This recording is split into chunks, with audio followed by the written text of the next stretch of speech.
Former Secretary of State John Kerry was overheard by an NBC reporter talking about how disturbed he is that Bernie Sanders might be the Democratic nominee, and he was apparently discussing the possibility of entering the race. Now, he has denied it, but not really. I'll give you his response to this reporting in just a minute. But first, let's go to the details. Here's an MSNBC segment where an NBC reporter explains what happened. Our colleague Jonathan Allen overheard the former Secretary of State and actually one of the most prominent Biden surrogates who's been campaigning here for him in Iowa, overheard him on a phone call this morning speaking at a hotel lobby where, of course, there are a lot of reporters and campaign staff hanging around. It sounded like the former Secretary of State was talking about what it would take for him to enter the race late. He was talking about concern he had about Bernie Sanders' candidacy and what it would take to prevent him from being the nominee. Now, Kerry, in a comment to Allen after he was reached out to about this, said he was not contemplating a late run. But you wouldn't necessarily understand that by seeing Kerry on the stump. He actually appeared with Joe Biden at 2 of his campaign rallies yesterday, really supporting his candidacy, encouraging. But I asked Kerry last month, we attended one of the events he was doing on his own, and I asked him, you're campaigning so hard here in Iowa. It seems like you're having so much. Is there any part of you that thinks about getting in this race or thinks that if you had gotten in that you had a chance? I want to read his answer to me, and this was a month ago. He says, well, I knew I could do it. That wasn't the issue. The issue is my friend Joe Biden's in this race, and what's important is to have a president to get the job done. I said, so no regrets about getting into the race. He said, your juices get flowing. I'd be a liar if I didn't say you don't come out here and have some fun. Your juices get going. Okay, so let me just give you a few more details. According to NBC's original report on this, sitting in the lobby restaurant of the Renaissance, Kerry was overheard by an NBC News analyst saying, maybe I'm effing deluding myself here, he was, and explaining that to run, he'd have to step down from the board of Bank of America and give up his ability to make paid speeches. Kerry said donors like venture capitalist Doug Hickey would have to, quote, raise a couple of million, adding that such donors now have the reality of Bernie. Okay, so much to say here. Okay, so, and there's an update from John Kerry's non-denial in a second, and that's really important.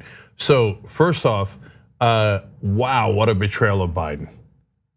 I mean, are you surprised though? You think these people have any loyalty to one another? I'm not surprised by any of that. Yeah, earlier, the month ago, as the reporter just explained, he was like, I didn't run because of my loyalty to Joe Biden. Yeah, I mean, it's got my juices going. I got my juices going. Yeah. You made a calculation. You thought you couldn't win. That's why you backed Biden, trying to sneak back into government so you could help Bank of America and all the other folks that you're connected to, right? So that's one, a betrayal of Biden. Number two, it was emphasizing the original story and is now kind of dropped out of a lot of the stories I've read about it.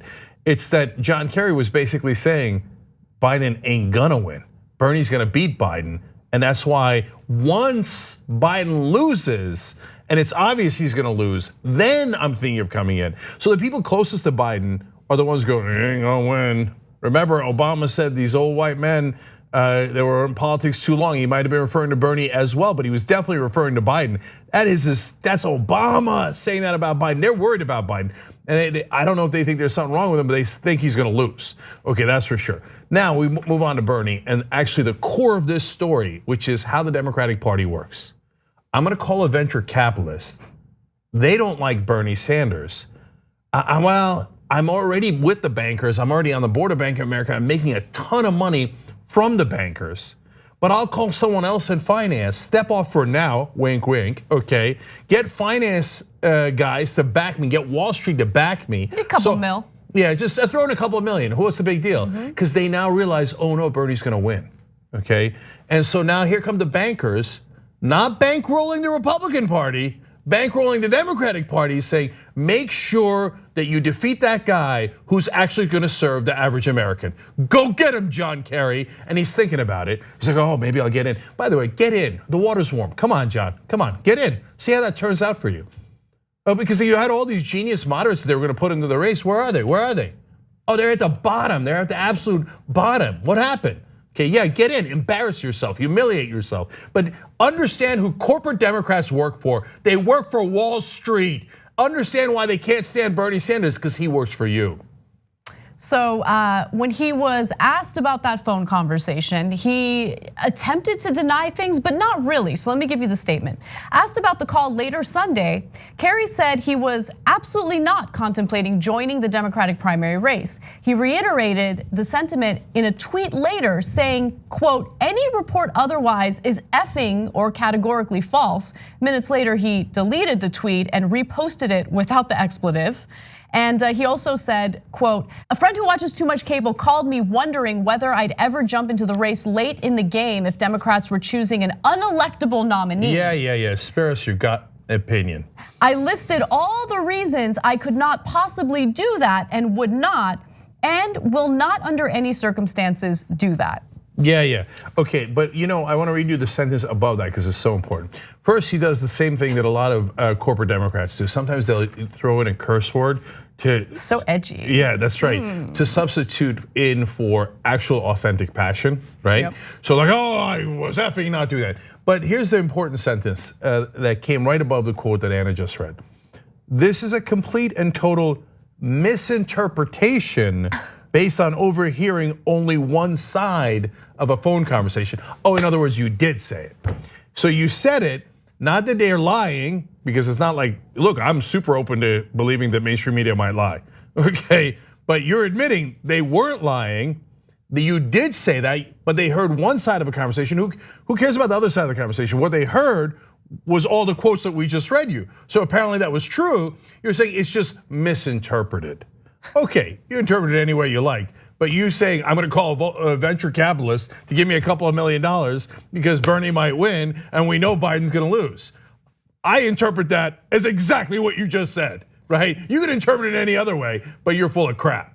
Yeah, look, I believe the way that it's been interpreted by NBC News, not because I happen to believe or trust everything NBC News reports, but because John Kerry serves on the board of Bank of America. Of course he doesn't like Bernie Sanders. Of course he'd want to get involved in this race to prevent, in his mind, to prevent Bernie Sanders from becoming the Democratic nominee, right? So if you look at his career, if you look at what John Kerry has stood for, this is something that you can definitely believe he would say in regard to Bernie Sanders, especially when it comes to this race, where Bernie at the moment, and hopefully for the remainder of this race, is the front runner. Yeah, and they're forcing us to say this one last thing. They're forcing us. Bernie's unelectable. I might have to jump in. Wait. What do you mean unelectable?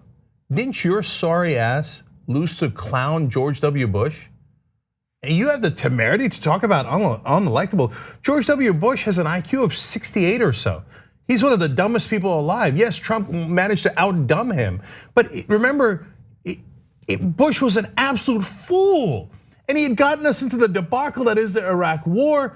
He'd already screwed up so many different things. It was hard to lose to Bush. And John Kerry, Mr. Electable, came in and bungled that election. Gave that election away like a fool. And now you have the temerity to talk to us about who is and is not electable? Oh, we need someone electable like John Kerry or Hillary Clinton. Oh, that's an interesting theory. Did either one of them get elected? No, they both lost. And they both lost to idiots.